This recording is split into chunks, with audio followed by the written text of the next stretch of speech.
Good evening. Call to order this May 17th meeting of the Winston-Salem City Council. Pursuant to the policies and procedures adopted by the City Council relative to virtual meetings, I've determined that it's not feasible for the City Council and I to meet together physically and due to the Safer at Home order. All council members are participating virtually tonight and will vote by roll call vote. When a council member will be recognized, they'll raise their hand and state their vote. The City Clerk, please call the roll, please. Councilmember Larson. Present. Councilmember Clark.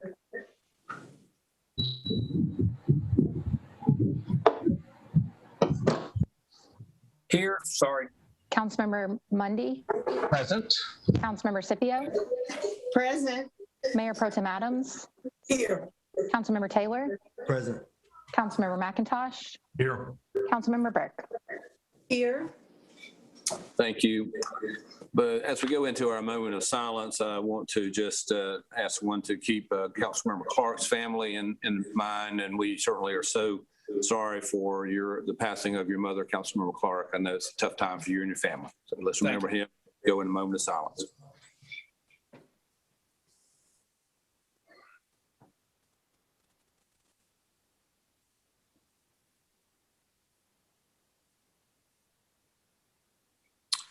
Thank you. Tonight's agenda is comprised of the two parts, the general agenda and the consent agenda. It's always the practice of this council to take the consent agenda as the first order of business. Items on this agenda have been unanimously recommended by a committee of the City Council or are being submitted in accordance with established city procedure. There'll be no discussion of the items on this agenda unless a council member so requests, in which event an item would be removed from the consent agenda and considered individually. Items not removed from the consent agenda will be enacted with one motion. We're televising this meeting live tonight on TV 13, and it will be replayed tomorrow at 9 a.m. and then again Wednesday at 9 p.m. Copies of our agenda, as well as videos of previous meetings, are always available online at the city's website. Just click on the Watch Council Meetings Online option. Council members, are there any items you wish to have pulled from the consent agenda? Councilmember Larson. C5, please. If there are no others, I'll entertain a motion. I move for approval of the balance of the consent agenda. Second. Motion and second. We'll do a roll call on the approval of the consent agenda. Councilmember Larson. Yes. Councilmember Clark. Yes. Councilmember Mundy. Aye. Councilmember Scipio. Yes. Mayor Pro Tem Adams. Yes. Councilmember Taylor. Hey. Councilmember McIntosh. Aye. And Councilmember Burke. Yes. Thank you. That is unanimous. The balance of consent agenda is approved. Now item C5. We have two proclamations. Oh, yeah. We'll do this right after this one. Okay. We've got a couple of proclamations we've got to do. And then we'll do the C5 first. Item C5, resolution awarding purchase order for Street Smart Communication Software to Street Smart LLC, recommended by Finance Committee. Councilmember Larson. Yes, could we just get a quick briefing on this? The explanation was not really clear about what actually happens with this grant or this funding. Okay, is Ms. Ford on the call? Yes. Thank you, Mayor Joines. Good evening, Mayor Joines, Mayor Pro Tem Adams, members of council. I would ask if we would have Assistant Chief Miles, if she would provide a briefing for the council this evening. Assistant Chief Miles. Hi, good evening. Looks like Mayor Joines is he absent? Is absent, and Mayor Pro Tem Adams and distinguished council members. Again, welcome.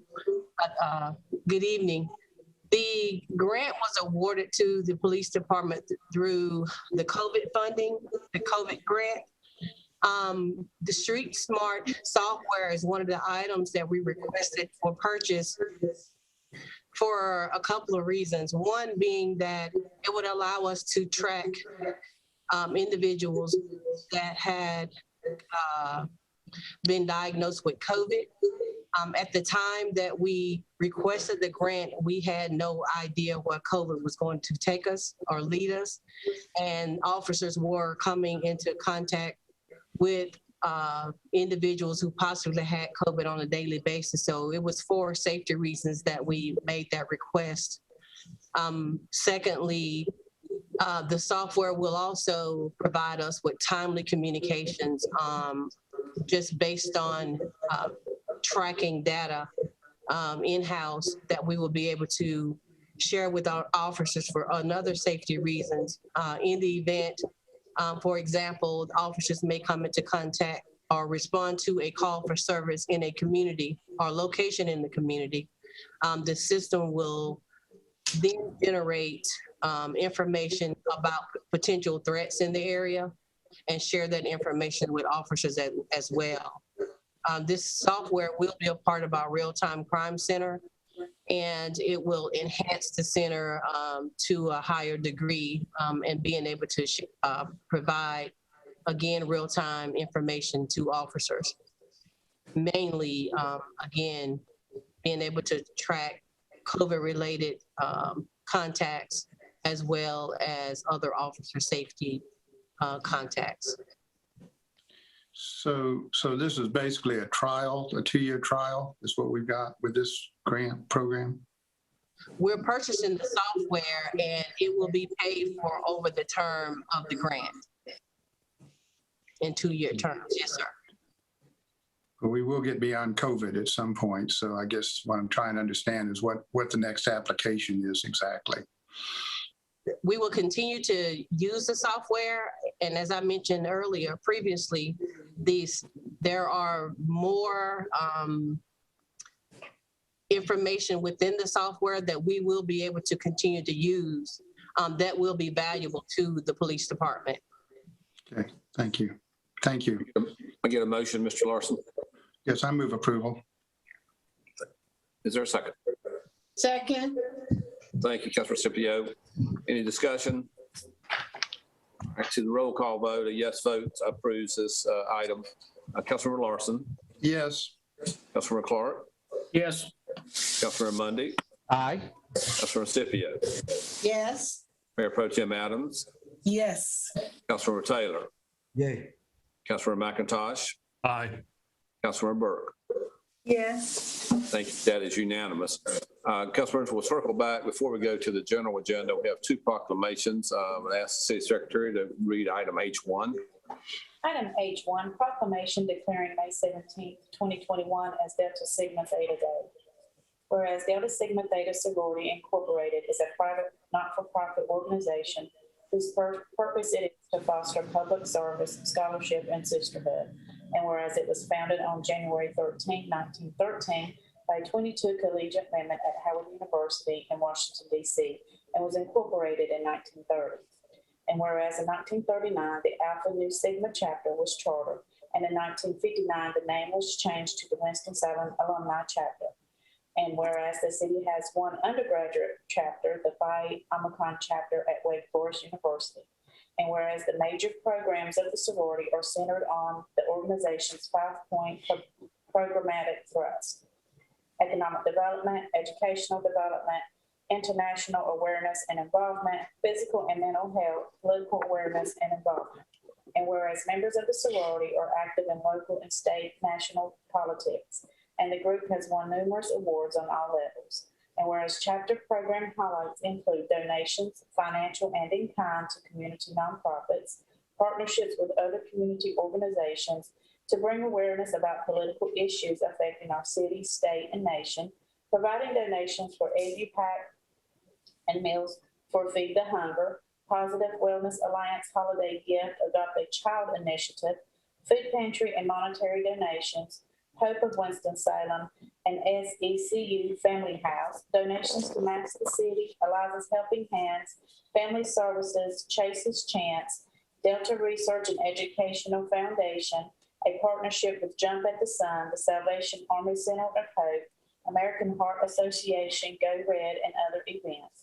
Financial fortitude workshops, voter registration engagement, mobilization and voter rights information, scholarships, Delta Academy, Delta Gyms, growing and empowering myself successfully, and providing volunteer hours and donations to the Winston-Salem Forsyth County school system. And whereas annually the sorority celebrates the events, programs, and progress of the previous year, and 2021 marks the 82nd celebration of the Winston-Salem Alumni Chapter. Now therefore, I, J. Allen Joines, Mayor of the City of Winston-Salem, North Carolina, do hereby proclaim Monday, May 17th, 2021, Delta Sigma Theta Day in Winston-Salem and commend the positive influence of the members of this city. Given under my hand and sealed this 17th day of May, 2021. Thank you, Mayor Pro Tem Adams and Councilmember Scipio and I had just a wonderful discussion with members of the alumni chapter just about an hour during the last hour. And the president of the local chapter is Marietta Smith. Ms. Smith, are you on the call? Yes, she is. If you would like to unmute yourself and make some comments, Ms. Smith. Okay, thank you and good evening. On behalf of the Winston-Salem Alumni Chapter of Delta Sigma Theta Sorority Incorporated, we want to thank you, Mayor Joines, Mayor Pro Tem Denise Adams, and Councilmember Annette Scipio for meeting with us earlier in our conversation around affordable housing crisis and other key topics in Winston-Salem and having us at the City Council meeting tonight.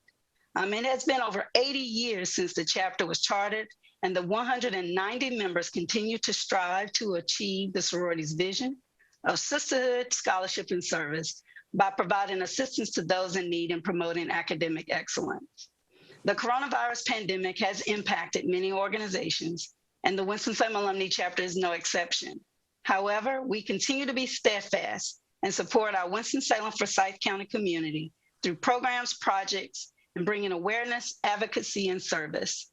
This time has allowed us to foster existing partnerships, such as the American Heart Association, the City of Winston-Salem, and also to begin new ones with organizations, for instance, Maya Angelou Center for Health and Equity and Jump at the Sun. We walk in our founders' footsteps and providing a voice to those in need with such helpful programs as Delta Days at the nation's capital, Delta Days at the UN, Delta Days at our state capitol, and locally with Delta Days at City Hall. It is important to continue our conversations with select city elected officials and the Winston-Salem community about how we can have a positive impact as we strive to have joy in our sisterhood, power in our voices, and service in our hearts. Again, we sincerely and humbly thank you for having us here tonight. Thank you, Ms. Smith, and thank you for the wonderful work of your chapter and the impact it has on not only our community, but across the state and the nation. Thank you very much. And of course, Mayor Pro Tem Adams and Councilmember Scipio are loyal, active members of the chapter as well. So, Thank you. May we have item H2? Item H2, proclamation declaring May 16th through the 22nd, 2021 as National Public Works Week. Whereas the City of Winston-Salem is a sustainable community that depends on public works infrastructure to ensure our health, safety, and well-being. And whereas the public works professionals, engineers, managers, and private sector employees plan, design, build, operate, and maintain transportation, water supplies, sewage, and refuse disposal systems, public buildings, and other structures and facilities essential to serving our people. And whereas our community is safer and individuals and families can enjoy the quality of life that makes the City of Winston-Salem special because of the dedication of public work professionals. And whereas the City of Winston-Salem joins the American Public Works Association and other interested agencies and organizations in recognizing the contribution of public work professionals to the health, safety, and welfare of the City of Winston-Salem. Now, therefore, I, J. Allen Joines, Mayor of the City of Winston-Salem, North Carolina, do hereby proclaim May 16th through the 22nd, 2021 as National Public Works Week in Winston-Salem under the theme Stronger Together, as so determined by the American Public Works Association, and encourage all citizens to recognize, appreciate, and celebrate those who serve and support customers in our city on a daily basis. Given under my hand and sealed this 17th day of May, 2021. Thank you. We have to accept the proclamation Ryan Newcomb, who is with our engineering department. Mr. Newcomb. Thank you, Mayor Joines, Mayor Pro Tem Adams, distinguished members of council. Thank you so much for this proclamation on behalf of all of the public works professionals who work so hard on a daily basis for the City of Winston-Salem. And also as a member of the community, I just want to say thanks to all of those outstanding public works professionals who do their jobs to serve our city. It's obvious in the last year during this pandemic how important public works services are to our community, and that's why the American Public Works Association chose the theme this year, Stronger Together. I think it's certainly safe to say that our public works professionals and the work that they do day in and day out certainly makes our community stronger together. So we do sincerely appreciate you recognizing us this week. And hopefully, as next year, if we can continue to turn the corner on the pandemic, we'll be able to do something physically in person to try to recognize our public works professionals here in the city of Winston-Salem. So thank you again. Thank you, Mr. Newcomb. Let me ask the chairman of the Public Works Committee, Councilmember McIntosh, if you'd like to say a word to add on. Yeah, briefly, the timing of this proclamation is, I think, particularly relevant. I think an awful lot of attention around the country is focused right now on our infrastructure, and we're discussing sort of what is infrastructure, and it's something that we here at the city are also looking at very carefully. How do we spend our resources fixing things that have been, in a lot of cases, been overlooked for so long, and we do that with money and with manpower. So I'm happy that we are focused on this right now. Good. Thank you, Councilmember. We'll now go to the general agenda, which is comprised of the following items. There's a zoning petition. There are 2 street closing petitions, an item related to the financial assistance for Project Blue Wave, as well as a public comment period. The zoning petition, the street closings, and the financial assistance items are listed as public hearings. When these public hearings are called, persons in the camp will be able to speak virtually on these items. If there's opposition to the zoning petition, the proponents and opponents will each be given 15 minutes for presentation and 3 minutes for rebuttal. If no one wishes to speak, I'll close the public hearing and the city council will consider the item. We'll point out that written comments will be accepted on the public hearing items until 7 p.m. tomorrow. Written comments may be sent to the city clerk's office at P.O. Box 2511 Winston-Salem 27102 or by email to sandrak@cityofws.org. Written comments, if any, will be forwarded to the mayor and members of the city council, and if desired, the appropriate council member, based on the written comments, can make a motion to reconsider an item at a subsequent meeting. The public comment period is a time set aside for citizens to voice their opinions on matters that are germane to city government. When the virtual comment period is called, each speaker will be allowed 3 minutes to speak, and the public comment period will be limited to a total of 30 minutes. Ms. Keeney, would you read the first item? Item G1, continuation of public hearing on zoning petition of Donald A. Joyce Revocable Trust, Michael A. Joyce, and Rachel Joyce Maxey heirs from RS9 and LB to GBS. Property is located on the southwest corner of Union Cross Road and Sedge Garden Road, containing approximately 3.24 acres located in the board. Planning board recommends denial of petition. This item was continued from the May 3rd, 2021 City Council meeting. I know there's been a lot of work has happened on this since our last meeting. Mr. King, could you perhaps just summarize what's happened there and the current status of that? I will. Good evening, Mayor Joins, Mayor Pro Tem Adams, and council members. I've got a slideshow that will help hopefully shed some light on this. I'll run through that very quickly. Let me get this pulled up. Okay, I trust everyone can see the slides okay? Yes. All right. So this is zoning case W3464. It's for just over 3 acres there at the southwest corner of Sedge Garden and Union Cross Road. You can see the subject property in yellow. It's currently zoned RS9, and a portion of it is zoned limited business where a convenience store formerly was located. You can see the aerial image here of the subject property and the development pattern in the surrounding area.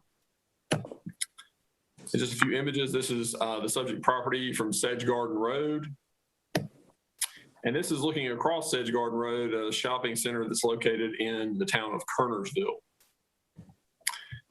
An image from the area plan, which does call for, this is an activity center, which does call for commercial zoning at this location, neighborhood scale, low intensity office and commercial with buildings pulled up to the street, parking to the side or rear. So this was the site plan that was submitted that the planning board reviewed at their April meeting. And what it does is it proposes a convenience store that you can see there in red with pumps out facing towards the road. One access off of Sedge Garden, another off of Union Cross, and it included a potential out parcel here to the south. That is the plan for which the planning board based their decision off of, and I'll circle back to that.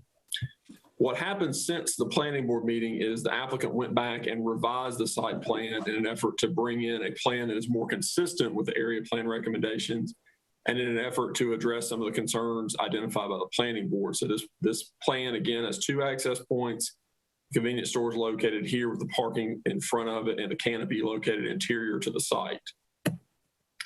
So the request would allow for a convenience store to be reconstructed on the site. It's consistent with the recommendations of Legacy and the area plan regarding building placement. And the revised request does not include a 2-phase element. When that revised site plan eliminated the out parcel, the 2-phase element went away. So again, this request was heard by the planning board at their April 8th public hearing. There were no speakers in opposition, but as you can see in the minutes, there was significant discussion about building placement being inconsistent with the area plan recommendations. Based on what was in front of the board at that time, they voted 8-0 to recommend denial of that request. And as I mentioned, since that April planning board meeting, the applicant has submitted the revised site plan, which I shared with you, which does address those initial concerns raised by the planning board and offers a building placement consistent with the area plan. So I think what has been done is the applicant has made a good faith effort to address those comments they heard at the planning board, and that new site plan is what is before you tonight. So with that, I'm glad to answer any questions. Any questions for Mr. King? Councilmember Scipio? Just want to make sure, Mr. King, this does not have to go back to the planning board for approval at this time. It's that the council can now approve this change. You're correct, Councilmember Scipio. Councilmember Clark? You're muted. Sorry. I was surprised this wasn't sent back, since what we're voting on has no relationship pretty much with what they voted on. Is that just, I would, again, I'm just surprised it wasn't, and I'm really going to look to Mr. Taylor for a recommendation, but given the significant changes, Mr. King, why wasn't it? So the general intent of the plan, it was still, the zoning district was GBS 2-phase, and it included an out parcel on it, and they basically lessened the impact of that. They did drop back, and that's what necessitated us having to re-advertise this for the 2-week continuance, is to get rid of the 2-phase. The overall concept and intent of the plan was in keeping enough with the idea of what the planning board originally saw. And again, we've done this before where we've had some revisions between planning board and council, and this one was close enough to where we were able to keep this one on track. Okay, that's fine. Thank you. Any other questions for Mr. King? All right, this is a public hearing. Mr. King, has anyone signed up to be heard on this? Mayor Joins, we have 2 speakers in support, no speakers in opposition. All right, since there's no one in opposition, I will close the public hearing and would recognize Councilmember Scipio if she's ready for a motion. Yes, Mr. Mayor and council members, I move for approval of the statement of consistency for approval of this item and for W-3464. Second. Motion is second. Thank you. So any discussion on the motion? All right, seeing no one, we'll go to roll call. A yes vote approves this zoning petition. Councilmember Larson? Yes. Councilmember Clark? Yes. Councilmember Mundy? Aye. Councilmember Scipio?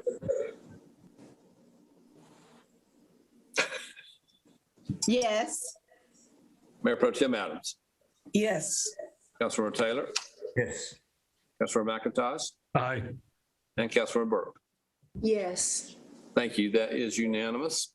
Item G2.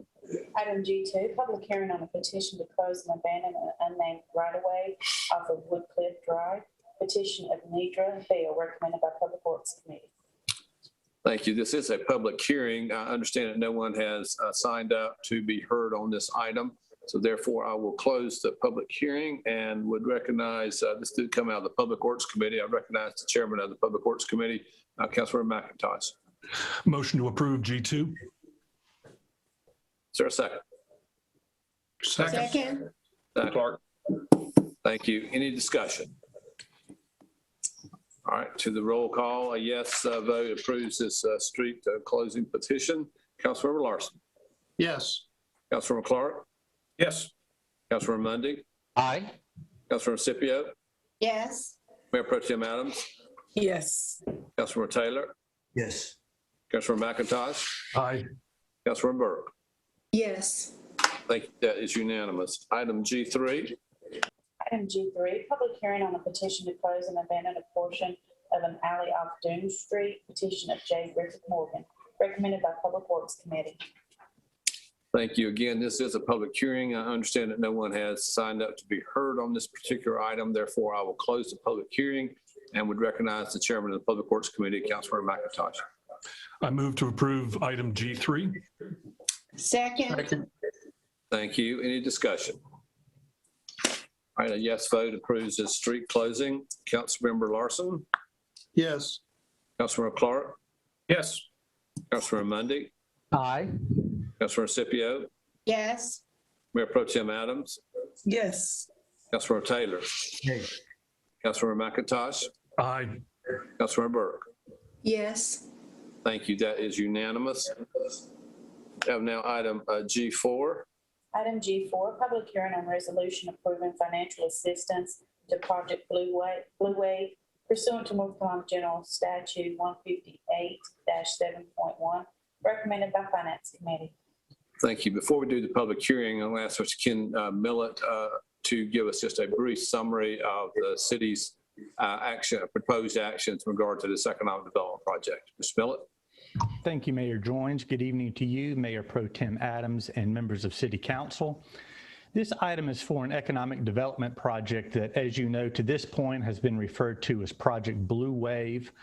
We can now share that the name of the company is Ardagh Metal Beverage USA, which is currently located here in Winston-Salem. They are a leading global supplier of recyclable metal and glass packaging solutions for the world's major brands. It operates 8 aluminum can and can-end manufacturing sites across the country. The largest of these is the current Winston-Salem operation on Old Milwaukee Lane that operates 6 production lines and employs approximately 243 full-time employees. The company proposes the addition of 2 new high-speed can manufacturing lines, the creation of 94 new jobs in the first year at an average wage of at least $71,388, which is 130% of the Forsyth County private sector average wage. The project also includes a taxable capital investment of $5.5 million in building improvements and $190 in machinery and equipment for a total investment of $195,500,000. A representative sample of those 94 new jobs anticipated with the expansion include maintainers, palletizer operators, industrial truck operators, quality control, chemical process engineers, electricians, machinists, millwrights, and other salaried positions. In addition to the Winston-Salem location, the company is considering sites in South Carolina and Georgia. Ardagh is requesting financial assistance to reduce its capital outlay associated with the expansion. Staff recommends a total of $2,406,260 in performance-based economic development incentives. This represents 50% of the net new property taxes and 65% of the net new sales taxes the project is anticipated to generate over a 5-year period.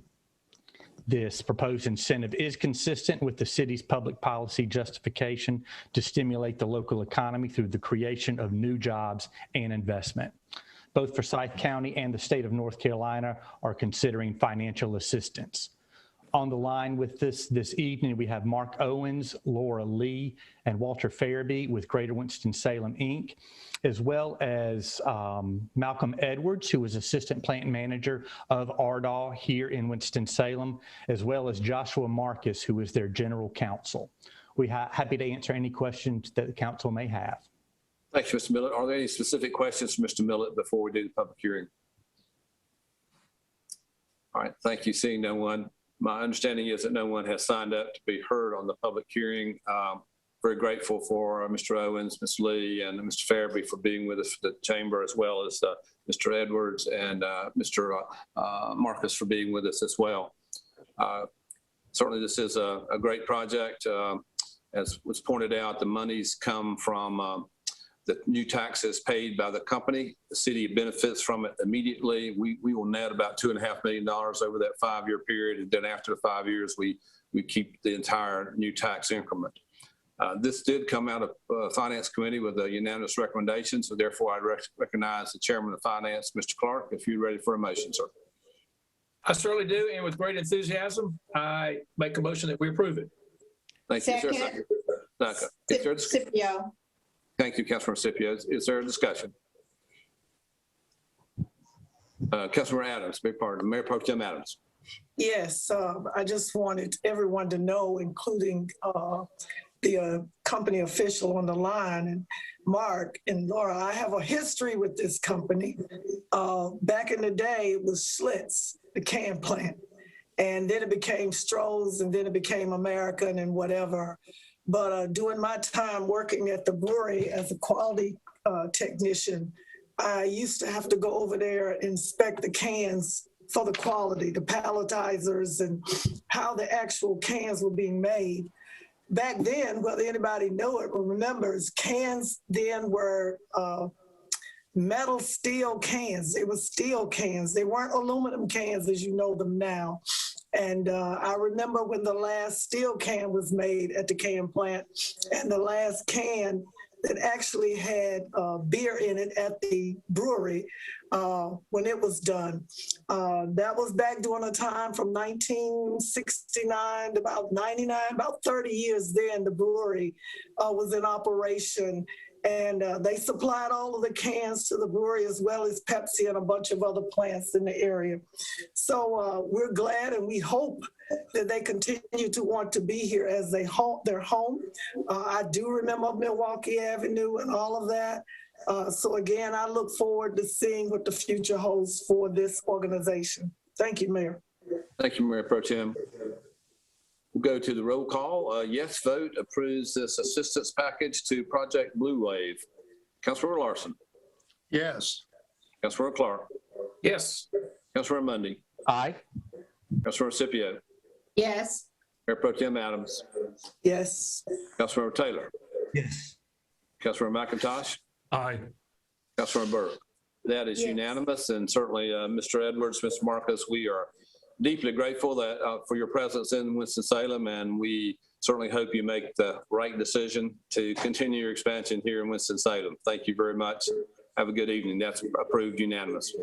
Thank you, Mr. Owens and Mrs. Lee and Mr. Farabee for your hard work on this as well. Item G5. Item G5, public comment period. Thank you. Before we do that, Councilmember Taylor wanted to make a brief comment before we begin a public comment. Councilmember Taylor? Thank you, Mayor, Mayor Pro Tem, to the members of the council. Our votes did move fairly quickly today, so I wanted to just give a brief update to those who tuned in that are interested in our Southeast Ward projects. Let them know that today we did award a $233,000 contract for the purchase and installation of splash pad equipment at Sprague Street Pool. We also awarded a $2.2 million construction contract for phase 2 of the improvements at Salem Lake. I know you're really excited about that. We fixed a date to annex over 161 acres of land, which is designated for community and economic development in the Southeast Ward. And as you just heard, we created 94 net new jobs in our community and voted to maintain 243 jobs for working families as we continue to work through the pandemic. We also just added well over $2.5 million in property and sales tax revenue to the city over the next 5 years. So this all happened rather fast today, but I just wanted to provide a brief summary to those who are tuning in for an update. Thank you, Mayor. Thank you, Mr. Taylor. Sound like we did some good work here tonight. Great work. So we'll now go to the public comment period. Again, this is a time that we invite citizens to speak to us on matters germane to city government. Please state your name and address for the record and limit your comments to 3 minutes. We limit our time to 30 minutes. First person signed up is Allie Jones. Hi, Mr. Mayor, Mayor Pro Tem, and City Council. I live in the 27103 zip code, and tonight, if it's okay, I'm actually going to leave my camera off because this is a very personal comment and I'm feeling fairly anxious. I am grateful for the work of Council and Public Safety Committee in particular for considering and undergoing the process of investigating a alternate model, a non-traditional model for mental health emergencies. As a citizen with personal mental health needs, I am also grateful for having a diagnosis because that allows me to avoid the likelihood of ending up as one harmed by police when I am in crisis, as 50% of those who end up in violent interactions with police do have some sort of undiagnosed or untreated mental illness. Whenever I'm calling, even if it's just a change in appointment to my therapist or my psychiatrist, one of the first things you hear on the recording before someone will answer is to call 911 if I am having an emergency. But I'm not having a criminal emergency. There are no laws being broken by me not feeling well. So what sense does it make to have law enforcement called upon to intervene? They are there to serve citizens who are dealing with criminal matters, not people who are dealing with health issues. We don't call 911 when someone needs hospice care. We don't call 911 when someone is having a broken leg or a broken back. The police are not sent out to that, EMTs are. And so I'm asking tonight that if I, a relatively healthy, white, cis female, recognize that when I am told to call 911 for my crisis, I do not feel safe or supported. I can't imagine what it feels like for those who are part of more traditionally marginalized and at-risk communities for interactions with law enforcement. And this is not to say that law enforcement are not doing the best that they can, but they themselves have also acknowledged that greater assistance in this area would be appreciated. And so tonight I ask that City Council please consider a true alternate response method when approaching this new frontier of responding to mental health crisis and emergency, to remember that these people calling in are not criminals and they are not in the midst of committing crimes, and the people reporting concerning situations are not reporting crimes. They're trying to help their fellow citizens. So let's reserve law enforcement for the situations where laws are actually being broken, where criminal activity is actually being undergone, and get people like myself and other people who have mental health needs the support and response that they deserve from mental health professionals. That is all I have to say tonight. Thank you very much. I cede my time. Duck McManus. Hello, my name is Duck McManus at 27104 zip code, and I'm speaking for Triad Abolition Project in solidarity with the Forsyth County Police Accountability and Reallocation Coalition, FC Park. While members of the Public Safety Committee are, quote, heavily leaning toward an alternative response model for mental health crises, it seems that we're still not on track to addressing the root of crime and the persistent harm of policing. I'm sure you're all aware of the recent increase in gun violence in our community. Do not exploit this violence as a way to prove community policing or policing at all is necessary to intervene in this violence. We ask again for City Council and city managers to reallocate funds from the WSPD budget into anti-poverty and care-oriented initiatives. In an article written by John Hinton for the Winston-Salem Journal published on May 11th, 2021, a number of council members cited poverty, the pandemic, and substance use as causes for this violence. The call to reallocate funds from the police department into community care-oriented initiatives, such as the police diversion model of a mental health crisis unit, are not at all unique to Winston-Salem and completely doable with the resources we have here in our city and county. We understand that Winston-Salem is not Eugene, Oregon, and there's no reason why we can't create something similar. As our communities begin to gather again, we need to ensure that we are taking this time to evaluate our responses. Increasing law enforcement involvement in the past has clearly not been effective, as we continue to see the same people disenfranchised and oppressed. Our own individual responses and selves have changed, so it should be expected that how we care for our communities changes also. The budget cycle might be coming to a close. However, we will not stop demanding that you defund and demilitarize the police. I yield my time. Emily Barnes. Hi, I live in area code 27105, and I'm with Triad Abolition Project and Forsyth County Police Accountability and Reallocation Coalition. I echo the statements about a need for alternative response models to policing and mental health crises in the city. And regarding what Doug McManus said, the need for this type of solution does not go away when there are surges of violence in the city. This is simply a symptom of a larger problem. And for so long, we've been treating symptoms and reacting to problems with police force instead of finding sustainable solutions. And if anything, this surge should stress the immediate need for preventative measures alternative to policing, which address poverty, substance use, and the larger mental health crises. Time and time again, we continue doing what we've always done and expecting a different result. And in effect, we aren't giving the people of this city a chance to do more than survive. It's time that we change the way we respond to mental health crises, and it shouldn't be hard to make this move. I shouldn't have to remind council members that you do have the power to do something about the current crisis in this city. And I urge you to start by reallocating funds from the police department into care-oriented solutions. Thank you. Miranda Jones. Miranda Jones, Kevin Mundy's ward. Dear Mayor, Mayor Pro Tem, members of City Council, in true Southern hospitality, it is incumbent that we thank you for your prudence with requesting research around the alternative mental health response model. We especially thank you, Mayor Pro Tem and Councilmember Taylor, for your willingness to listen and for your guidance. We want representatives to make data-driven and fiscally sound decisions, especially decisions that place constituents first, particularly the most marginalized and the most oppressed. The narrative that is so often crafted around this demand is that we're a bunch of bleeding hearts, radical leftists who just want to unleash anarchy on this town. Nothing could be further from the truth. So let me tell you why this work is personal to me and so many of us.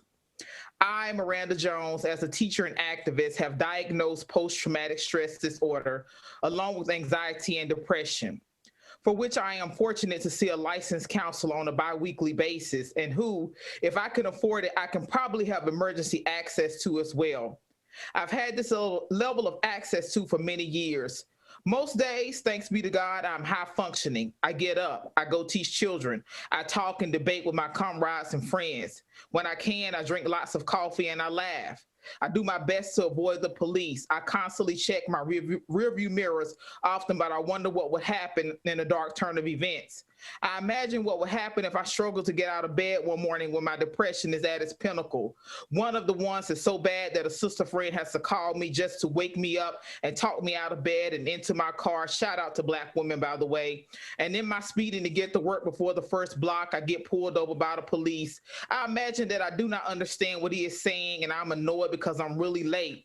I imagine that I cannot find the appropriate paperwork, you know, the license, the registration. I am not moving fast enough. I am not deferential. Not being deferential is costly for Black women. And boom, I'm a headline. Another Sandra Bland, Deborah Danner, Sophia King, Charlena Lyles. It won't matter that I'm an educator or an activist. Social location is irrelevant, yet very relevant. This is not a reactionary power struggle about police brutality in other cities. So this fight is personal. So I and my comrades are asking you to choose the alternate mental health model where non-criminal and non-violent calls have a non-law enforcement response. I oppose the co-response model. Thank you. I yield my time. Andrew Golden.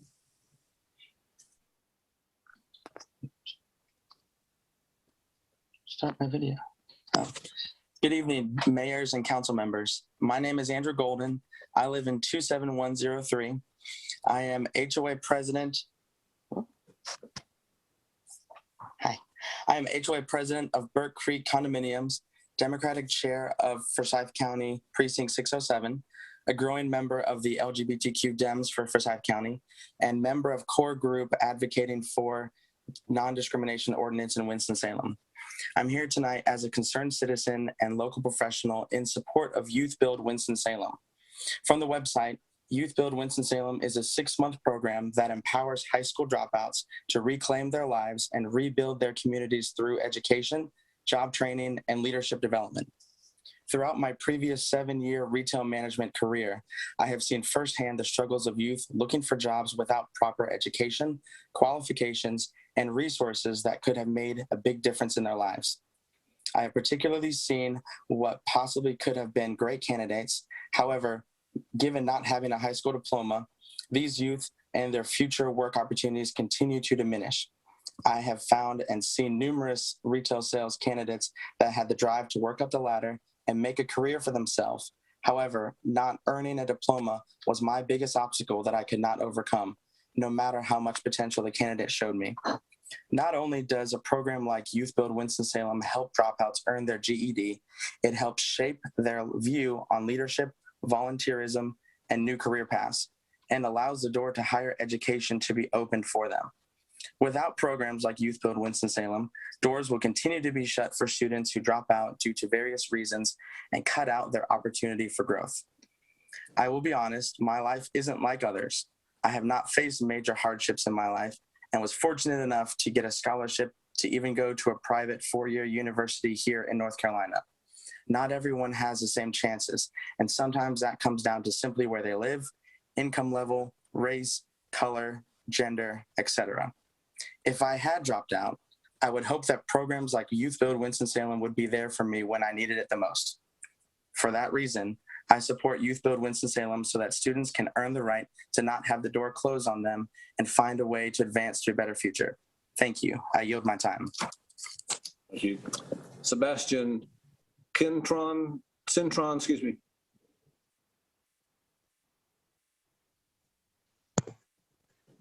Can you guys hear me? Yes. Awesome. Cintron. Thank you. All right, I'll be quick today. It's a well-known fact that our nation's current state leaves much to be desired. Mostly peaceful protests have left our cities bleeding. A viral infection of dubious origins has forced lockdown measures that severely damaged the economical structure of our country. A cyber attack targeting critical infrastructure caused mass panic across the nation. And the growing potential for runaway inflation are some of the many sources of restless nights amongst the people. As figures of authority elected to serve the constituent, it is imperative that you hearken to the words of the people. Many Hispanics, such as myself, wonder if we can still reach the American dream. Measures such as defunding the police, implementing critical race theory or critical gender theory, race-based reparations, where a vaccine mandate would only serve to make life worse, especially for those of minority communities such as my own.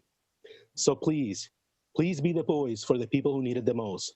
Serve those who helped you get in the office.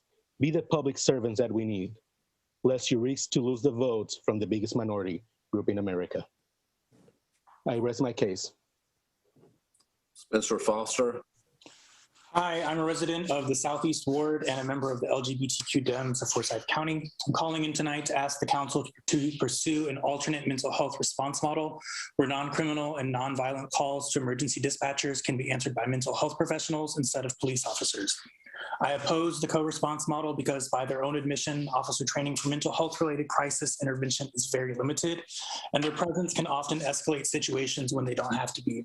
Dedicated mental health professionals are much better equipped in these circumstances, and they should be the first and only one to respond to non-criminal and non-violent calls. Thank you, and I yield my time. Thank you, Mr. Foster. And that's all who has signed up to speak at the public comment period. So we'll close the public comment period, and I would entertain a motion to adjourn. So moved. Second, Monday. Motion second to adjourn. All those in favor of adjourning, please indicate by saying aye. Aye. Aye. Anyone opposed to adjourning, please say no. That's unanimous to adjourn. We are adjourned. Thank you, council.